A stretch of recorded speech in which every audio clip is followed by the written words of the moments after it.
Hey everyone, Aaron Stewart from the Little Black Couch, here to talk a little bit more about entrepreneurship and the journey and things that we need to worry about and think about to just make sure that we get it done.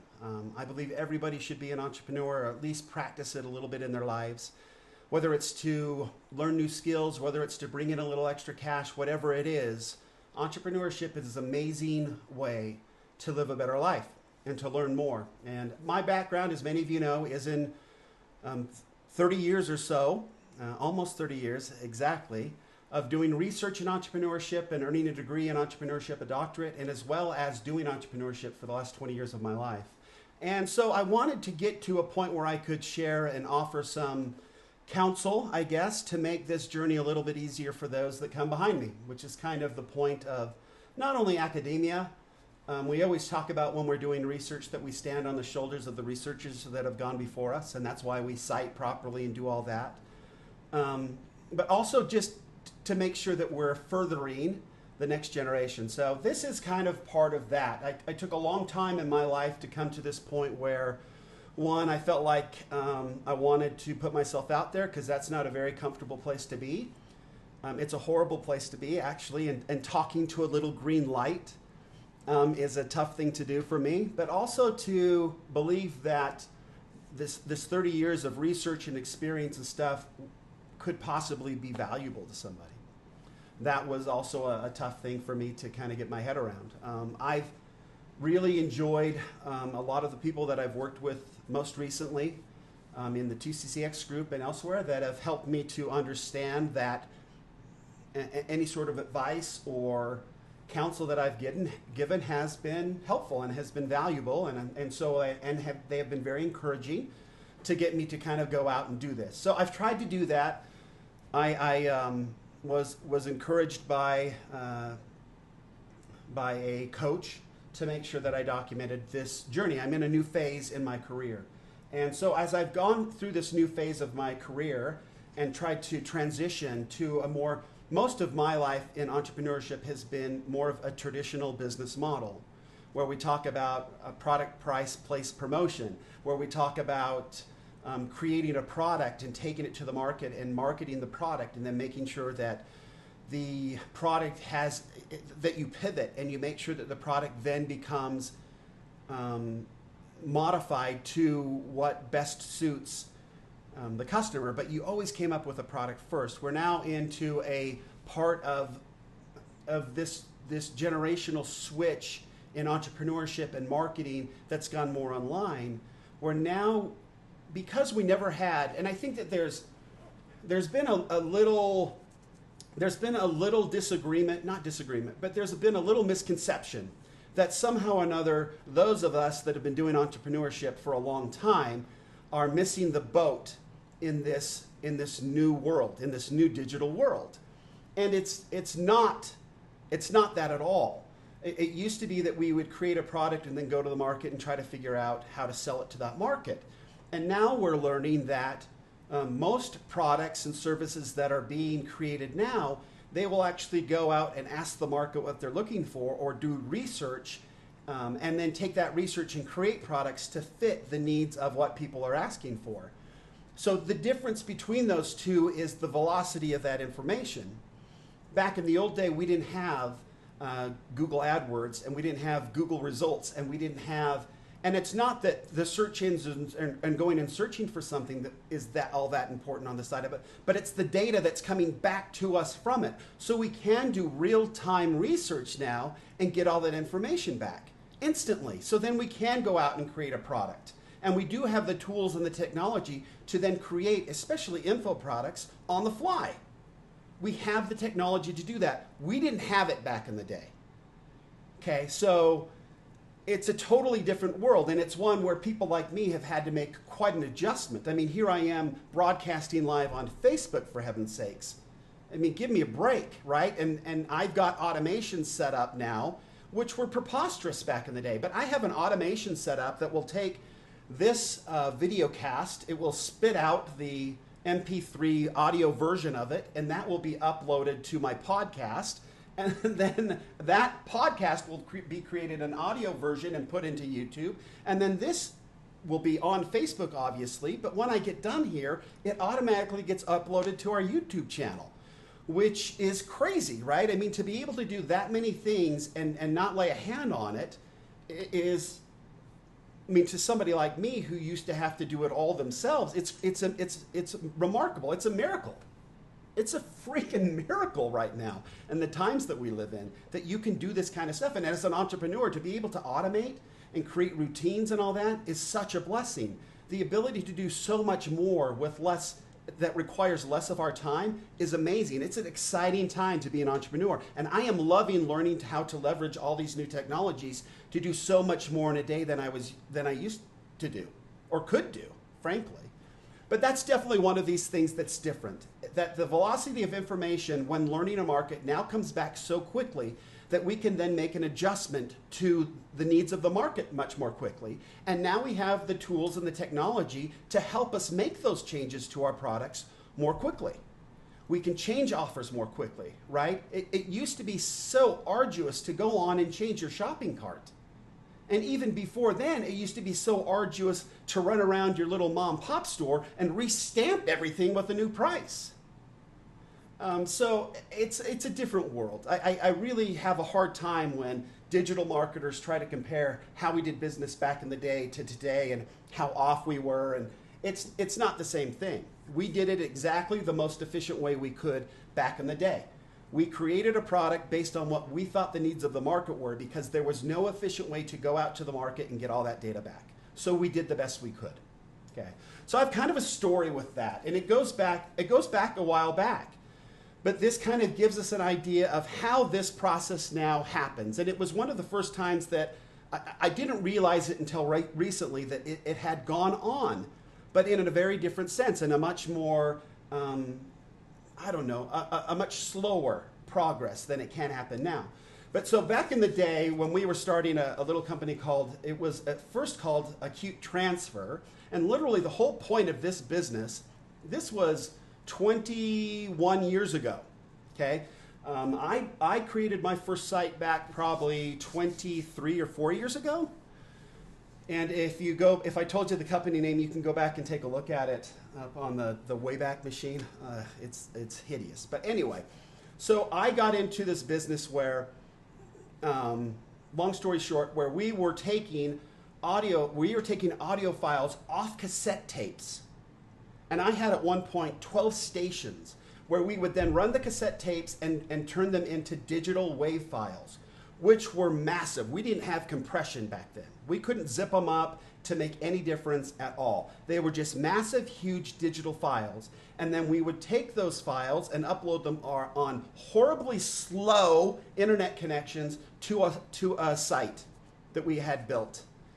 And then from this site, then we had trained stay-at-home moms, and we had a little team down in India that would then download these audio files, and whether it was for doctors or whether it was for the railroad industry, which we got into, they would then bring these audio files down from digital form, and they would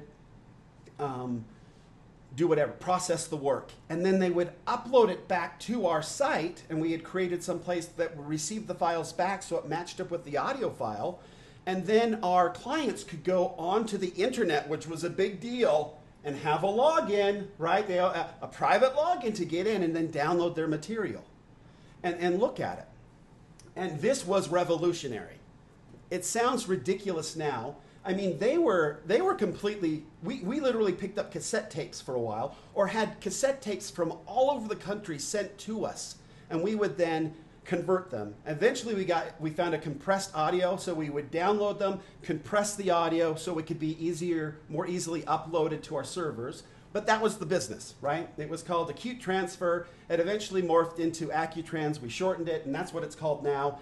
And some of the railroad clients we picked up 20 years ago are still clients today, but we've had to morph our business into different technology areas to keep the business. But anyway, that all being said, when we were trying to get a new customer, and we were trying to convince them to get off the cassette tapes because they were killing us, right? So I literally went up to the Union Pacific. So Union Pacific was a client back then. They're a railroad company. I went up to their offices here in Salt Lake City, about 40 miles north of Provo, Utah. And I went up there and I had a Palm Pilot.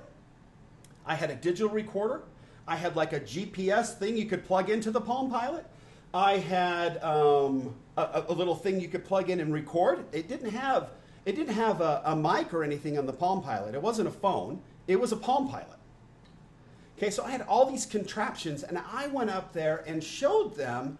And then, I also had a camera attachment that you could plug into this Palm Pilot. I went up there and showed them, and I can't even, I think about it now, and I can't even believe how ridiculous I must have looked. But I went up there and said, look, there's this really cool Palm Pilot, and you can plug in this camera and take pictures of, wherever we're at. If we're doing an investigation, you can take pictures and we'll save it on this thing. Okay? And then you pull this thing out and you, now it's an audio recorder and you can record on it. It records in WAV files. And then, you can take this thing out and plug in this GPS thing and it will record where you are. And then you can take all that and you can upload that to our servers from here. You don't have to send it to us anymore. You can upload it from here and it will be amazing. What do you think about that? And I was so excited, right? This was the whole new thing. Now they didn't have to go out there with a camera and a phone. And, the cell phones were kind of big back then. They had a camera and a phone and a recorder with a cassette. Ugh. They had all these different pieces of equipment. And I'm thinking, look, you take this Palm Pilot and you take this little sack of, a GPS unit, a recorder, and a camera. That's got to be better than having a tool belt full of phones and things. But they wouldn't go for it. They looked at me like I had three heads. And it was just, I got done, so excited, so pumped, this big presentation. I felt like I nailed it. And it was crickets. Quiet. Now, the mean age in the room at the time was 50, which is super young now that I am 50. But back then, my gosh, they were dinosaurs. Right?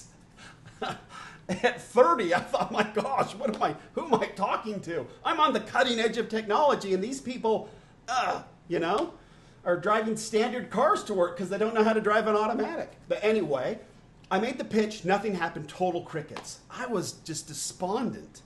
So we kind of sat there for a little while, sat there, and then one of them goes, well, what's that thing you've got there? And I'm like, this? Oh, this is just a Olympus digital recorder. Wow, what do you mean digital? So I had to explain to them, this records in a digital format. It doesn't record in an analog format on a cassette tape, it just records, and at this time we had to stick in our little SD discs, and I used to have one around here, but I do have this. Hold on, folks. Boom! There it is, a digital recorder. There it is. So I had something, it was bigger, it was different than this, but Olympus. And they're like, wow, well, what is that? And I said, well, it's a digital recorder. You just, you record on it, and then you can plug it in, and then the files will come down, and then you upload the audio files. And they're like, wow, that's great. We want 100 of those. Holy cow, what? So what had just happened? Well, what had happened is what kind of a lot of people talk about today, especially in this market. Stephen Larson is one who talks about this a lot today, and I've got his interview coming up soon in a video cast in a few days, and I'm going to keep calling them video casts. Okay, I don't care. Somebody want to, hashtag that, video cast. It just makes more sense to me. I don't want to call it a show. So video cast, it can be a podcast, it can be video, anyway. So they came back to me and said, you know what, that seems really interesting to us. Can you look into getting these for us? So I quickly called up Olympus. I figured out how to become a distributor, and then they started buying a bunch of these recorders from us. Well, that was great. They came up with a solution, and they presented it to me, and then I went out and figured out a way for us to make some money off doing it. And that is kind of what now we're seeing, okay? I was able to get feedback from the customer and then was able to react to that to create a system that worked for them. It worked great for us too. They started uploading their audio files from their workstations, and we had to work with their technical department out of Omaha for ever to get it to finally work. Their network was so slow and so locked down. You folks have no idea the problems that we went through in the early days to be online and to be technically advanced. You have no idea. I am an early adopter in everything that was cool that is so nerdy now, but that was what we did. We reacted to that need in a particular client, and I had to go away from my big, huge, bright idea with all the attachments in a Palm Pilot in order to get a new client that did a lot of business with us and is frankly still a client. Okay, we have made sure that we have kept that relationship up. So what I would say is dream big. It's okay to dream big. It's okay to try to come up with the next best thing. But before you go out and change your whole business in order to do it, make sure that you find if there's a market for it or not. I was fortunate enough to have brought this with me and have somebody ask me what it was, because I was prepared to walk out of that conference room just despondent and sad that I had not convinced them that a Palm Pilot and attachments was a far better way to, frankly, it was a far better way to live. I had solved their problem, but I'd solved it in a far too advanced way. And that's not what they needed at the time, right? And now we've got phones that can do it all. Every single one of those things that I was trying to convince them to do can now be done on a phone. And any digital file that we get from them now usually comes from a phone, interestingly enough. So I was way ahead of my time, and it wasn't the right solution for where they were at the time. And that's what we need to understand. We need to understand where our clients are at that particular time, ask them questions, get the feedback, and then deliver to them what they want. And the beauty of how we can do it now is the velocity of that information is far much better. I don't have to get in a car and drive up and pitch somebody in a conference room. I can get online and ask a lot of smart people in a lot of different ways. We didn't have Facebook. We didn't have a way to reach out and blast email everybody and ask a question and get feedback. But we've got it now. And so if we leverage that, we can get to the answers that we need for our own business and how we need to adjust our own business to make sure that we are addressing a client need. And once we address their exact need, the sales will come. And that's kind of the point of it all. So yes, respect the old way that we used to do it, but we did it that way because we didn't have a choice. We continue to do it a very similar way, but the velocity of information is such that we can do it more effectively, more efficiently, and then we can adjust our product mix to make sure that we are giving the client exactly what they want. And that is the coolest thing about being an entrepreneur now. So thanks for joining me on the Little Black Couch. And for those of you that are just joining us, the Little Black Couch is, I don't even know if I stick it over there. I'm going to see if I move the video over. Oh, you know what? There's our YouTube channel. Please visit us on our YouTube channel, the Little Black Couch. Just search for the Little Black Couch. These are all the video podcasts. So we've got, what do we got? 10, 13 of them up now. We've got our first video cast. This will be our second. And then also video us on our Facebook page, please. So we've got some things up there now too. So let me know how we did. And if there's any topics that you want to discuss about being a super old entrepreneur and how we did it in the old day, as opposed to how we do it in the new day, please visit us online and let us know. So I'll go back to the camera and then I'm going to go here. Can you see it? You can't really see it still. Can I move this monitor without freaking anybody out? Oh, there it is. Okay, so stick with me, folks. I'm going to turn this light off. It makes me look white anyway. There it is, folks. This is my little black couch here. He's been with me for a long time, and it is a he. He's been with me a long time. I'll go back here now. Nobody needs to see my golfing mess. Oops. Oh, I'm sorry, folks. Getting used to the technology.